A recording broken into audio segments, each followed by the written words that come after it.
Thiruvananthapuram ചാലയിൽ parking തർക്കത്തെ തുടർന്ന് യുവാവിനെ കാറിടിച്ചു കൊല്ലാൻ ശ്രമിച്ച പ്രതി പിടിയിൽ. മണക്കാട് സ്വദേശി സതീഷ് കുമാറാണ് ഫോർട്ട് പോലീസിന്റെ പിടിയിലായത്.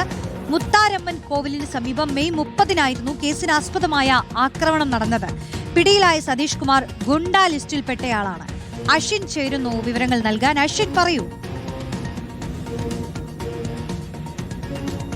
റോഷ്നി, ശനിയാഴ്ചയാണ് ഈ സംഭവം നടക്കുന്നത്. ഇതിന്റെ പ്രകോപന കാരണം ഈ പ്രതി പാർക്ക് ചെയ്തിരുന്ന കാർ മാറ്റാൻ ഈ മണക്കാട് സ്വദേശിയായിട്ടുള്ള യുവാവ് ആവശ്യപ്പെട്ടിരുന്നു.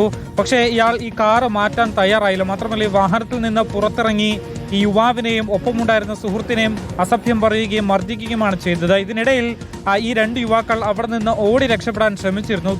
തുടർന്ന് ഈ പ്രതിയായിട്ടുള്ള ഈ സതീഷ് കുമാർ ഇയാൾ ഈ വാഹനവുമായി പിന്തുടർന്ന് യുവാക്കളെ ഇടിച്ചു തെറിപ്പിക്കാനാണ് ശ്രമിച്ചത് എന്നുള്ളതാണ് പോലീസിൽ നിന്ന് മനസ്സിലാക്കാൻ സാധിക്കുന്നത്. നിലവിലിപ്പോൾ ഇയാൾക്കെതിരെ 6 കേസുകളാണ് ഫോർട്ട് പോലീസ് സ്റ്റേഷൻ പരിധിയിലുള്ളത്. ഇയാൾ അവിടുത്തെ ഗുണ്ടാ ലിസ്റ്റിൽപ്പെട്ട ആളാണ് എന്നുള്ളതാണ്. സുനാമി സതി എന്നുള്ളതാണ് ഇയാളുടെ ഇരട്ടപ്പേരായി അവിടെ പറയപ്പെടുന്നത്. ഇയാൾക്കെതിരെ 6 കേസുകൾ നിലവിലുണ്ട്. എന്തായാലും ഇന്നലെയാണ് പിടികൂടിയിട്ടുള്ളത് പോലീസ് എന്നുള്ളതാണ്. നിരവധി കേസുകളിൽ പ്രതിയാണ് ഇയാൾ.